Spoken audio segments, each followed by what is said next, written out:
bien, c'est fait. François Hollande est le 7e président de la Ve République. La passation de pouvoir a eu lieu comme prévu mardi matin.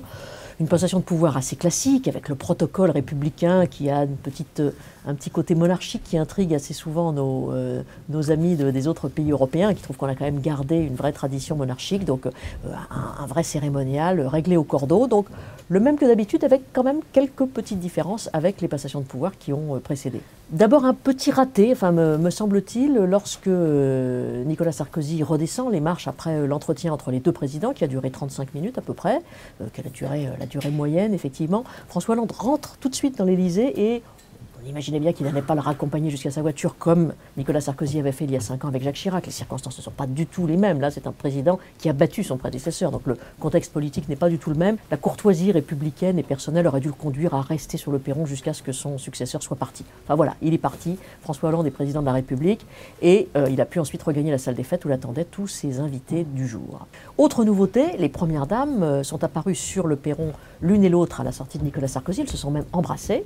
Par rapport à ce qui s'était passé en 2007, il n'y avait pas les familles, les enfants respectifs de François Hollande, qui sont aussi ceux de Ségolène Royal, et les enfants de Valérie Trierweiler, sa nouvelle compagne, n'étaient pas présents. On se rappelle qu'il y a 5 ans, Cécilia Sarkozy était arrivée avec ses 2 filles, les 2 fils aînés de Nicolas Sarkozy, et puis Louis, le fils qu'ils ont eu ensemble, dans une atmosphère un peu festival de Cannes.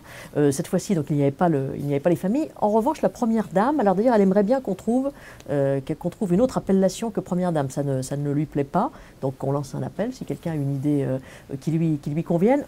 Difficile de dire quelle première dame elle sera.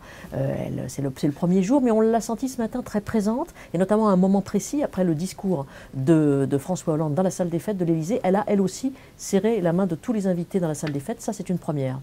Alors un discours à la fois très rassembleur et très politique. On a noté les noms, il parle de confiance, d'apaisement, de réconciliation, de simplicité, d'état impartial.